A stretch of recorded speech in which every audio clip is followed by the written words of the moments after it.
Hello friends, welcome to my channel LA classes. हमारा जो chapter है वो कंप्लीट हो गया है। अब हम बात करते हैं उसके क्वेश्चन आंसर्स की। भाई जितना हमने पढ़ा है, जितना अपने समझा है, उसको सॉल्व करना भी ज़रूरी होता है। तो हमने लेकर आए हैं आपके लिए क्वेश्चन आंसर्स जो कि NCERT के हैं और आपके एग्जाम्स के लिए इम्पोर्टेंट है। Which of the following are matter? Chair, air, love, smell, hate, almond, thought, cold drinks और स्मेल ऑफ ए परफ्यूम। भाई मैटर इनमें से कौन कौन सा है? देखिए, जो लव होता है that is a feeling, smell वो भी महसूस करना हो गया, hate is also a feeling. Elements जो होते हैं, एलिमेंट्स का मतलब क्या हो गया है?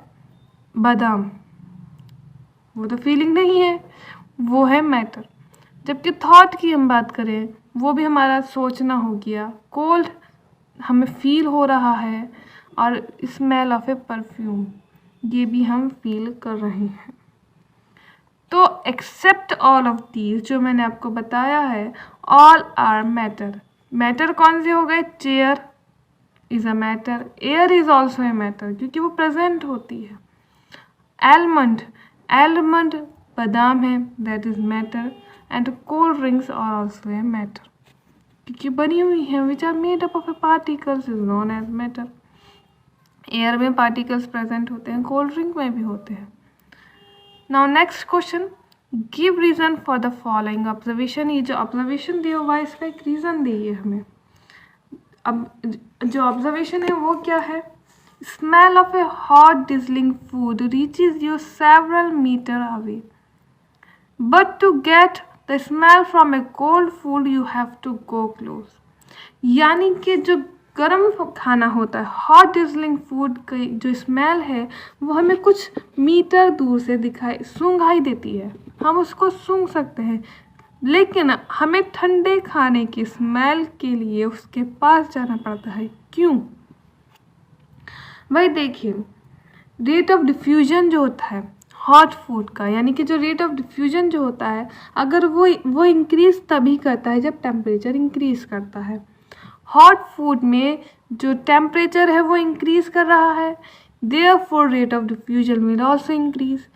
But in a cold food जो रेट ऑफ डिफ्यूजन है वो डिक्रीज करेगा। क्यों? क्योंकि टेम्परेचर भी तो डिक्रीज हुआ है, जिसकी वजह से हम उसकी स्मेल उसके पास जाकर ही ले सकते हैं, जबकि हमें गर्म खाने की स्मेल दूर से आएगी। Now next question, a diver is able to cut through water in a swimming pool. एक डाइवर जो होता है वो जो स्विमिंग पूल होता है उसमें पानी को काटने का काम करता है। तो ये कौन सी प्रॉपर्टी है मैटर की? ये जो ऑब्जर्वेशन है ये बता रहा है कि which property of matter does it. तो देखिए, solid displace a liquid in this property. क्यों? जो इंटरमोलिकुलर फोर्स जो है, इंटरमोलिकुलर फोर्स ऑफ अट्रैक्शन जो है, जो लिक्विड का है उनके मॉलिक्यूल्स का बीच में है वो लेस है, कम इंटरमोलिकुलर फोर्स ऑफ अट्रैक्शन है सॉलिड से। सॉलिड में ज़्यादा होता है इंटरमोलिकुलर फोर्स ऑफ अट्रैक्शन, लेकिन जो लिक्विड होता है उसमें कम होता है। तो due to this property solid replace liquid. अब इसलिए डाइवर वाटर को आराम से काट सकता है स्विमिंग पूल के। Now next, what are the characteristics of the particle of a matter. अब ये देखिए, अभी तक आपने जो पढ़े हैं वो पढ़े थे आपने गिव द रीज़न वाले। अब इसका देखिए, जो मैटर होता है उसके जो पार्टिकल्स हैं उसके कैरेक्टरिस्टिक्स बताइए। मैंने आपको, अगर आपको याद हो तो फर्स्ट लेक्चर में मैंने उसके कैरेक्टरिस्टिक्स बताए थे कि पार्टिकल्स जो होते हैं मैटर के, those are very small, those are microscopic. Second मैंने बताया था कि पार्टिकल्स जो होते हैं they have a space between them. Third, they are continuously moving, और मूवमेंट की वजह से वो टेम्परेचर के साथ इंक्रीज भी होता है। अगर टेम्परेचर इंक्रीज तो वो भी इंक्रीज हो गए। देन लास्ट मैंने बताया था कि पार्टिकल्स जो होते हैं मैटर की वो अट्रैक्ट करते हैं एक दूसरे को। तो ये चार कैरेक्टरिस्टिक्स अगर आपने नोट बनाए हुए हैं तो जो लेक्चर फर्स्ट लिया था उसमें मैंने आपको बताए थे, अगर आपको ध्यान हो तो। अब क्वेश्चन कह रहा है कि द मास पर unit volume of substance is called density. मैं देखिए तो खुद ही डेफिनेशन लिखी हुई है। What is density? Density is equals to mass over volume. Now arrange the following in order of increasing density. Density मतलब डेंसिटी की इंक्रीजिंग होने में इंक्रीजिंग में के फॉलोइंग में हमें ये जो ऑर्डर है उसको अरेंज करना है। What is this? Air, exhaust from chimneys, Honey, water, chalk, cotton and iron. अब देखिए जो एयर होती है उसकी डेंसिटी सबसे कम होती है, तो मैं इसको लिख कर बता देती हूँ आपको, है ना कि सबसे पहले आएगा air,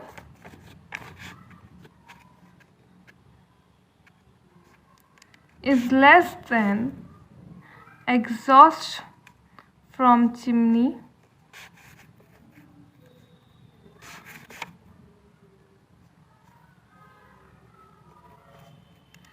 is less than water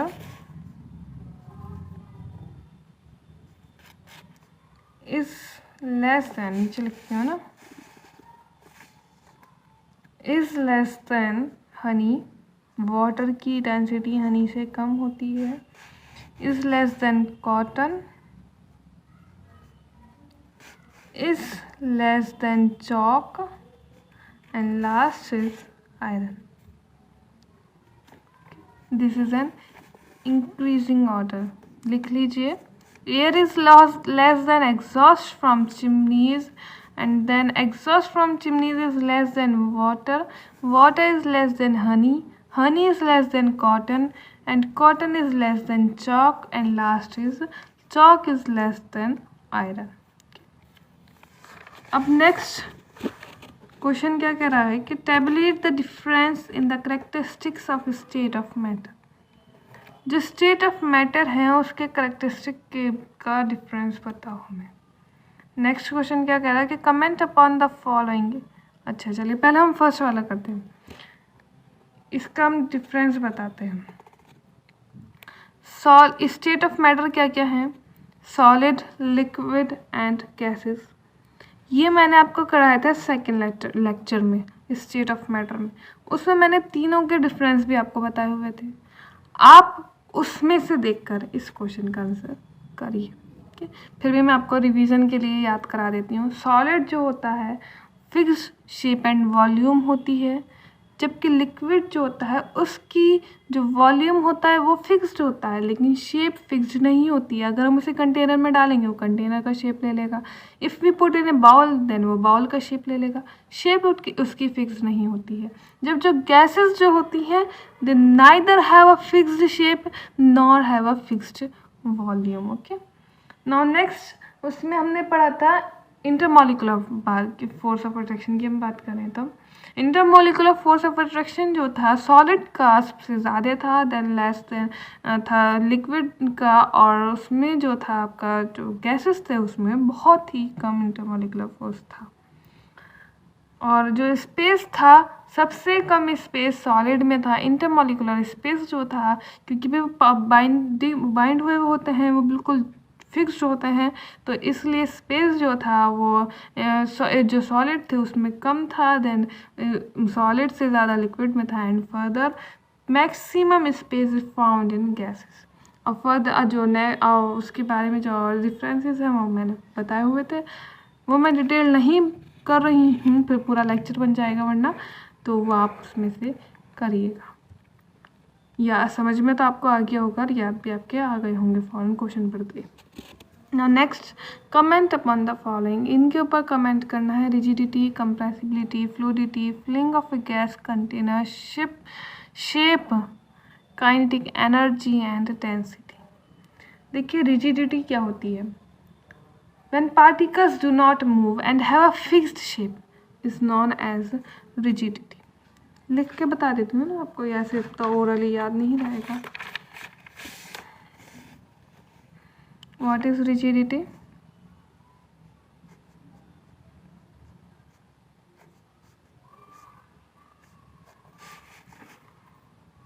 fixed particles, ठीक है, जैसे कि सॉलिड में होते हैं।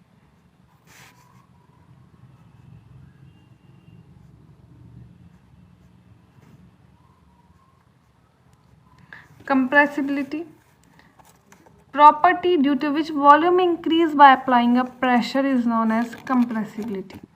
ठीक है,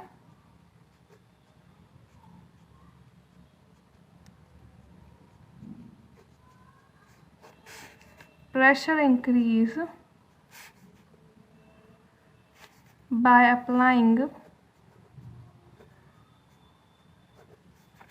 वॉल्यूम इंक्रीज, प्रेशर को अप्लाई करते हुए वॉल्यूम इंक्रीज करता है by applying pressure is known as compressibility. Next fluidity की, movement of flowing of a gas और a liquid is known as in all direction is known as fluidity. Fluidity.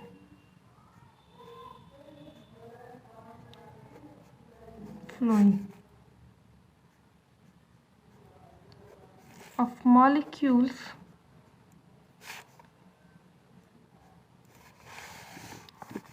of gases in all direction. Liquid भी flow करता है, ठीक है.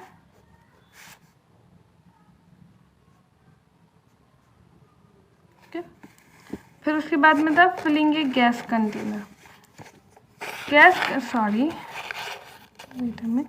Filling a gas container में क्या है, जो गैस है वो लार्ज इंटरमॉलिक्यूलर स्पेस रखती है और लीस्ट फोर्स ऑफ अट्रैक्शन रखती है, तो वो एक कंटेनर को फिल कर देती है. ओके, तो gas having a large intermolecular space and low in force of attraction can fill a container.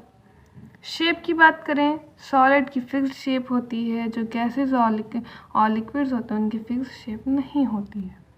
Kinetic energy की बात करें तो चलिए काइनेटिक एनर्जी मैं आपको बताती हूँ, वो तो आप जो इम्पोर्टेंट है बस वो मैं लिख के देती हूँ, बाकी जो ओरली है वो मैं ओरली बताऊँगी. काइनेटिक एनर्जी में मोशन ऑफ पार्टिकल्स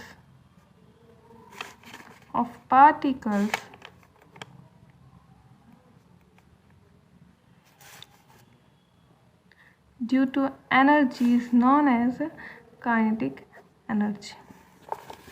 फिर डेंसिटी था, डेंसिटी मास पर unit volume is known as density.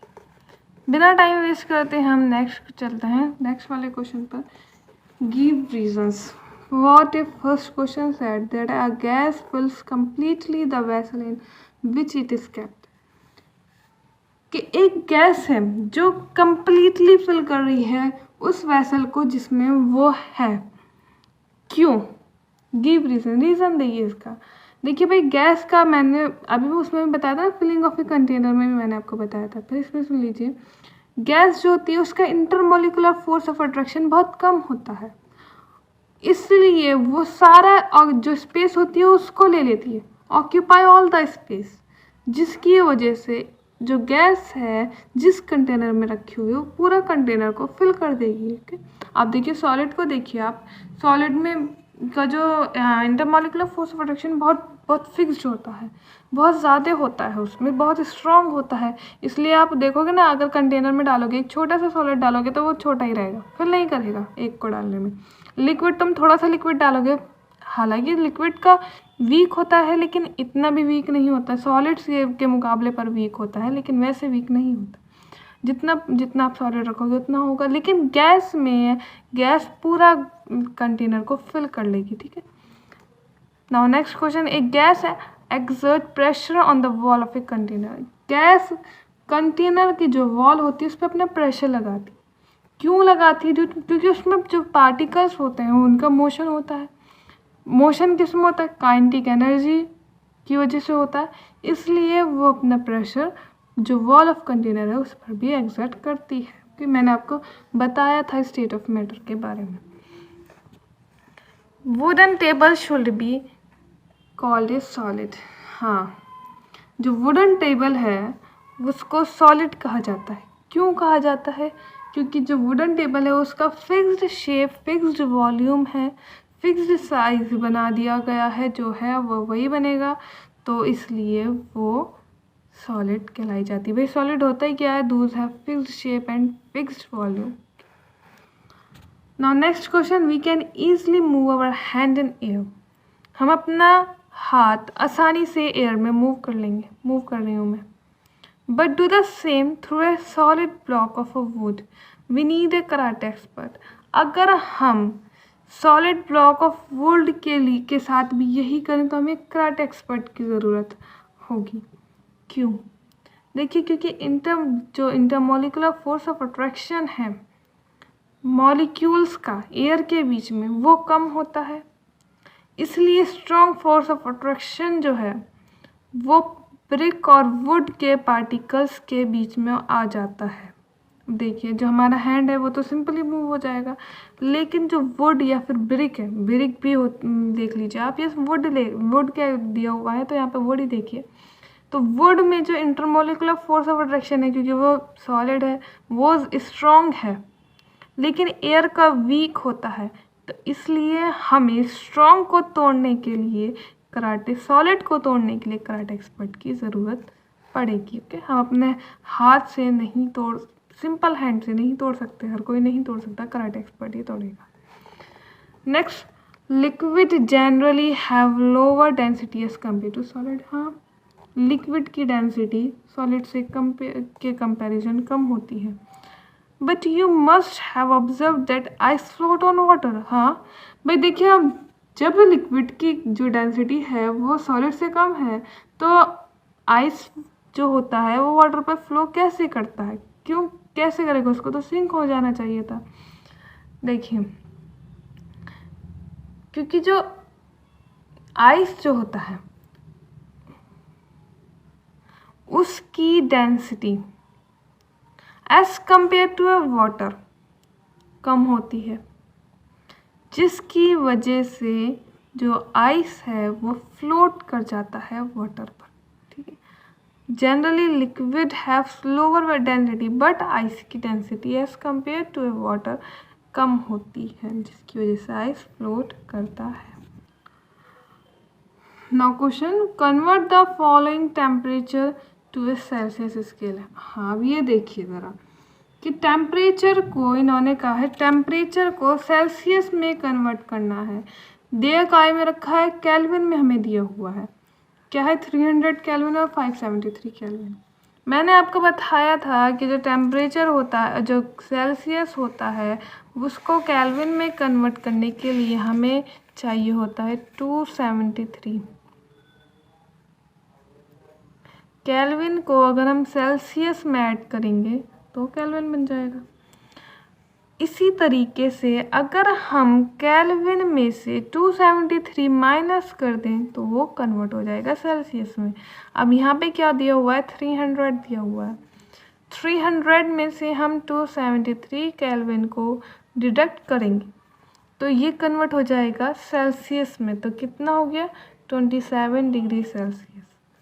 ऐसे ही नेक्स्ट 573 केल्विन का दिया हुआ है हमें, उसमें से हम 273 केल्विन को डिडक्ट करेंगे तो हमें मिलेगा 300 डिग्री सेल्सियस। ओके, समझ में आ गया है। Now next question, what is the physical state of water at 270 degree Celsius and 100 degree Celsius, sorry 250 degree Celsius. 250 degree Celsius पर जो वाटर का फिजिकल स्टेट है वही गैस की तरह एग्जिट कर जाएगा। क्यों? क्योंकि टेम्परेचर बहुत ज़्यादा है, 250 डिग्री सेल्सियस है, तो water exit as a gas.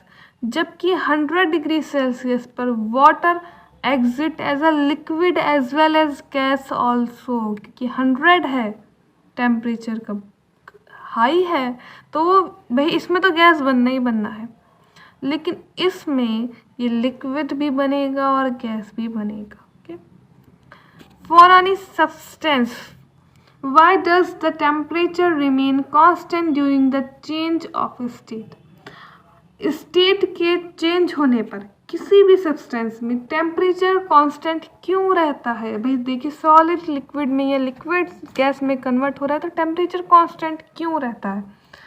क्योंकि जो चेंज ऑफ स्टेट है उसमें हीट गेट अप होती है, वो अपने स्टेट को चेंज करने के लिए हीट की ज़रूरत पड़ती है, फोर्स ऑफ अट्रैक्शन जो होता है वो बाहर निकल जाता है। ठीक है, पार्टिकल्स के बीच का जो फोर्स ऑफ अट्रैक्शन है वो बाहर निकल जाता है, ओवरकम हो जाता है, जिसकी वजह से temperature remain constant. Now next, suggest a method to liquefy atmospheric gases. हाँ, एटमॉस्फेरिक गैसेस को लिक्विफाई करने का एक मेथड सजेस्ट करिए। तो लो टेम्परेचर और हाई प्रेशर पर, at low temperature and high pressure gases liquefy। Low temperature और हाई प्रेशर पर जो गैसेस होती हैं वो लिक्विफाई हो जाएंगी। नॉन क्वेश्चन की बात करेंगे, why does a desert cooler cool better on a hot dry day. जो डेजर्ट कूलर होता है वो कूल क्यों हो जाता है हॉट ड्राई डे पर, ठीक है, क्यों होता है? देखिए, यानी कि जो कूलर होता है, जो आपके घर में फैंस का होते हैं या फिर जो कूलर लगता है घर में जिसमें वाटर भरा जाता है, वो ठंडा क्यों होता है गर्म दिनों में? क्योंकि जो वेपर्स होते हैं एटमॉस्फेयर में वो लेस होते हैं, इसलिए रेट ऑफ इवेपोरेशन जो होता है वो ज़्यादा हो गया, जिसकी वजह से जो कूलिंग होती है हॉट डे में वो अच्छी हो जाती है। Now next question, how does the water kept in an earthen pot, यानी कि मटका। अर्थन पोट किसको कहते हैं? मटके को कहते हैं, ठीक है। तो अर्थन पोट में जो वाटर रखा हुआ है समर में वो ठंडा क्यों होता है? क्योंकि जो अर्थन पोट है वो आसानी से इवेपोरेशन ले लेता है, इवेपोरेशन आसानी से करता है, जिसकी वजह से कूलिंग होती है समर में, इसलिए वो ठंडा हो जाता है समर में। ठीक है। Why does a palm feel cold when we put some acetone or petrol or perfume on it? अगर हम अपने हाथ पर कुछ एसीटोन क्या होता है? Nail polish remover. अगर हम एसीटोन या फिर पेट्रोल या फिर परफ्यूम अपने हाथ पर रखेंगे तो हमारा जो हैंड होता है वो ठंडा क्यों फील करता है? आपने देखा होगा मोस्टली एसीटोन जो लड़कियां होती हैं उन्होंने एसीटोन को उन्होंने फील किया होगा क्योंकि वो नेल पॉलिश रिमूवल में काम आता है। तो देखिए, जो पार्टिकल्स होते हैं वो एनर्जी गेन करते हैं हमारे पाम पर, जिसकी वजह से इवेपोरेशन हो जाता है और हमें कोल्ड फील होता है। Okay, we are able to sip hot tea और milk faster from a saucer rather than a cup. जो सॉसर होता है, सॉसर इस शेप का, इस टाइप का कुछ हो गया, मतलब फैलवा प्लेट टाइप की जो सॉसर होता है, हम उसमें हॉट टी या फिर मिल्क को क्यों जल्दी से सिप कर लेते हैं, क्यों जल्दी से पी जाते हैं, rather than a cup. Cup में इतनी जल्दी नहीं पी पाते, क्यों? क्योंकि जो सरफेस है सॉसर का वो बड़ा हो गया है as compare to a cup, तो इवेपोरेशन उसमें ज़्यादा होएगी as compare to a cup, जिसकी वजह से वो जल्दी ठंडा हो जाता है और हम पी जाते हैं। Okay, What type of cloth should we wear in summer? Sorry. What type of clothes should we wear in summer? हम गर्मियों में किस तरीके के कपड़े पहनना ज़्यादा पसंद करेंगे? हम गर्मियों में कॉटन क्लोथ्स पहनते हैं। क्यों? क्योंकि कॉटन क्लोथ्स जो होता है वो एब्जॉर्ब करता है, जो पर्सपिरेशन होता है उसको ऐसा एब्जॉर्ब करता है, जिसकी वजह से इवेपोरेशन होता है एटमॉस्फेयर में। भाई ये सारे जो क्वेश्चन है ना पाँचों के पाँचों इवेपोरेशन पे बेस है। ओके, इवेपोरेशन होता है और हमें कूलिंग फील होती है, इसलिए we prefer to wear cotton clothes in summer. Okay, अब हम बात करते हैं इसके एक्सरसाइज क्वेश्चंस की। Convert the following temperatures to the Celsius scale. अभी मैंने आपको बताया था कैसे करना है, इनको सेल्सियस में कन्वर्ट करना है। 293 केल्विन में से हम सेल्सियस में कन्वर्ट करें तो 273 को माइनस करेंगे, we get 20 degree Celsius. Similarly we deduct 273 from 470 and then we get 197 degree Celsius. Note कर लीजिए आंसर क्या आएगा। ओके, मैंने मेथड आपको बता ही दिया है। Convert the following temperature to the Kelvin scale. अब इन्हें केल्विन में कन्वर्ट करना है। अब जिस तरीके से हमने सेल्सियस में -273 किया है, इसी तरीके से हम केल्विन में भी +273 करेंगे। और क्या है इसमें 25 डिग्री सेल्सियस है, तो 25 डिग्री सेल्सियस में हम प्लस कर देंगे 273, तो हमें मिल जाएगा 298 केल्विन। सिमिलरली 373 डिग्री सेल्सियस में हम प्लस करेंगे 273 और हमें मिलेगा 646 केल्विन। तो भाई वही है, सेल्सियस में माइनस करना है, डिडक्ट कर देना है हमको, और जो आपका जो केल्विन है, अगर आपको केल्विन में कन्वर्ट करना है तो हमें उसमें क्या करना होगा, प्लस करना होगा। अब बात करते हैं हम नेपथलीन बॉल्स की। नेक्स्ट क्वेश्चन हमारा नेपथलीन बॉल्स पर है कि नेपथलीन बॉल्स जो होती हैं, यानी कि फिनाइल की गोलियां जो घर में मम्मी वगैरह जो होती हैं वो अपने कपड़ों में रखती हैं। आप पूछना आप मदर्स से कि कपड़ों में क्या रखते हो, तो बोलेंगे फिनाइल की गोलियां रखते हैं। ओके, तो उनको बोलते हैं नेपथलीन बॉल्स। ठीक, तो नेपथलीन बॉल्स जो होती हैं वो डिसअपियर हो जाती हैं with time without leaving any solid. अब टाइम के साथ जो नेपथलीन बॉल्स हैं वो डिसअपियर हो जाती हैं, गायब हो जाती हैं, और बिना कोई पार्टिकल, सॉलिड का पार्टिकल उसमें छोड़े। क्यों? बिकॉज जो नेपथलीन बॉल्स जो होती हैं वो सबलाइन होती हैं। सबलाइन का मतलब क्या हो गया, चेंज इनटू वेपर। वो डायरेक्टली रूम टेम्परेचर पर वेपर में कन्वर्ट हो जाती हैं, जिसकी वजह से नेपथलीन बॉल्स डिसअपियर हो जाती है without leaving any solid. We can get the smell of perfume sitting several meters away.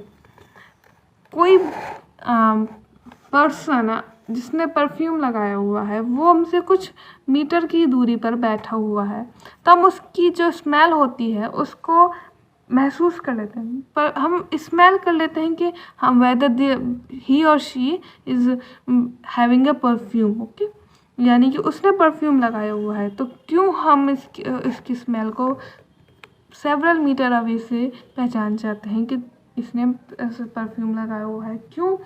क्योंकि जो मॉलिक्यूल्स जो होते हैं, जो पार्टिकल्स जो होते हैं परफ्यूम के, वो आसानी से एयर में डिफ्यूज़ कर जाते हैं, और वो हर कॉर्नर पर, क्योंकि वो डिफ्यूज़ कर रहे हैं तो इसलिए वो हर कॉर्नर पर पहुंचते हैं रूम के कुछ ही सेकंड में। तो इसलिए हम पता लगा लेते हैं कि वेदर ही और she have a perfume on their clothes. Okay, arrange the following substance in increasing order of force of attraction between the particles. क्या कह रहा है क्वेश्चन के जो सब्सटेंसेस हैं, water, sugar and oxygen, 3 substances हैं, इनको इंक्रीजिंग फोर्स ऑफ अट्रैक्शन के बेसिस पर इनको इंक्रीजिंग ऑर्डर में इनको हमें अरेंज करना है। जो वाटर होता है उसका फोर्स ऑफ अट्रैक्शन, भाई देखिए अब कितने आसानी से इसमें आपको पता चल जाएगा। वाटर क्या है, it is a liquid, sugar is a solid and oxygen is a gas. आराम से आप पता कर लेंगे। अब तो सबसे कम जो होएगा इंटरमॉलिक्यूलर फोर्स ऑफ अट्रैक्शन वो किसका है, ऑक्सीजन का है सबसे कम। क्यों? क्योंकि ये गैस है, उससे ज़्यादा वाटर का है, और सबसे हाई जो होता है वो होता है शुगर का, because it is a solid. Okay, now next question is said what is a physical state of water at 25 degree Celsius, 0 degree Celsius and 100 degree Celsius. अगर देखिए अगर 25 डिग्री सेल्सियस पर वाटर का फिजिकल स्टेट क्या होगा?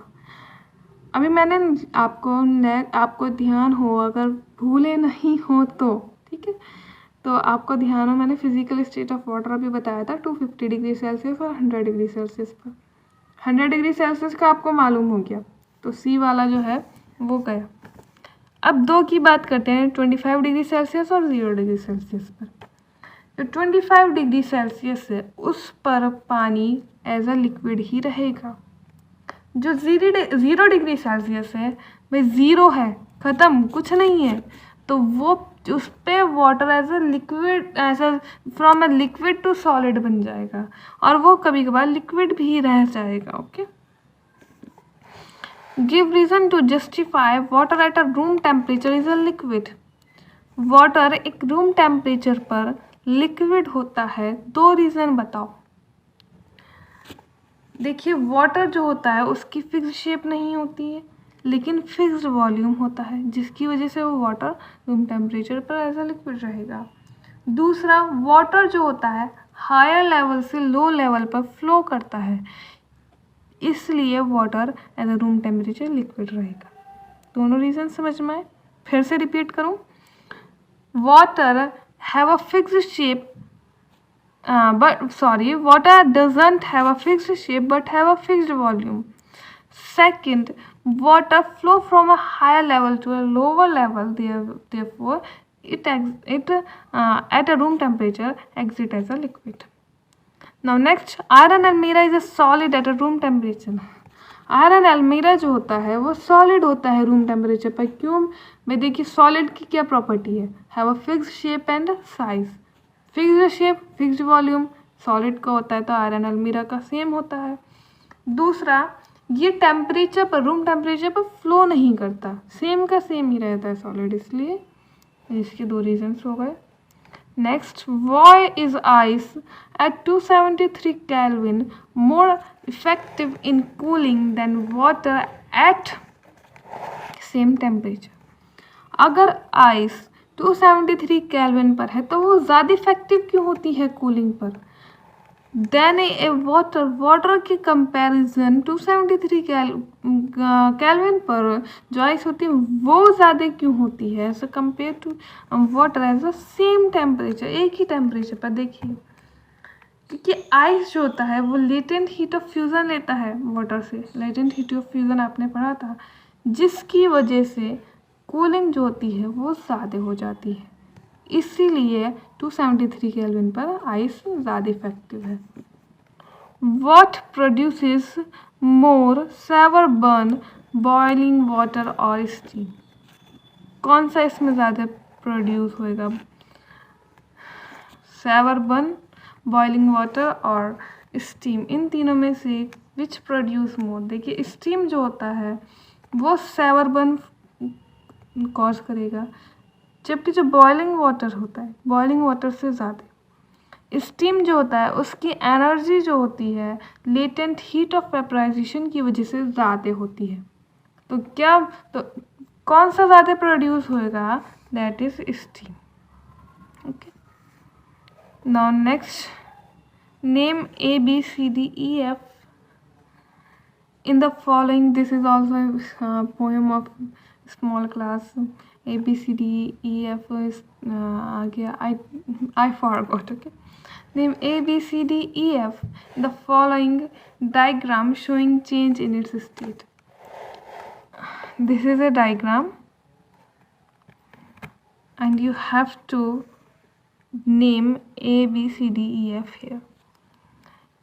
First हम शुरू करते हैं सॉलिड से। देखिए, मैंने इसका डायग्राम आपको बनाया था, आपको ध्यान हो, जिस बच्चे को याद होगा, जिसने लेक्चर लिया होगा, वो इसको ईजिली कर लेगा, वरना नहीं कर पाओगे आप।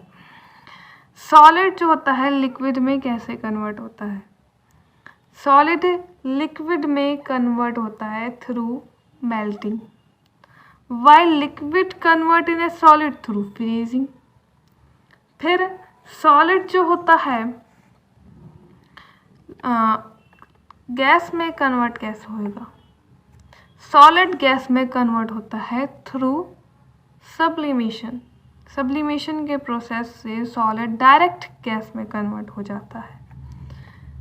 लिक्विड गैस में कैसे कन्वर्ट होएगा? अगर हम लिक्विड को बॉईल करेंगे तो लिक्विड गैस में कन्वर्ट होएगा। अगर हम गैस को क्या करेंगे, कंडेंसेशन में लाएंगे तो गैस लिक्विड बन जाएगी। ओके, और फिर गैस को हमें वापस सॉलिड बनाना है, तो गैस वापस सॉलिड जो होता है वो सॉलिडिफिकेशन के मेथड से होता है, या फिर सब्लिमेशन के मेथड से भी वो वापस सॉलिड बन जाता है। ठीक है, तो हमारा कंप्लीट हुए क्वेश्चन आंसर्स। आई होप सब लोगों को समझ में आ गए होंगे। भाई समझ में तो आ गए थे, रिवीजन का ये कि टाइप का रिवीजन हो गया है ये। तो मिलते हैं नेक्स्ट लेक्चर में, तब तक के लिए take care and have a nice day.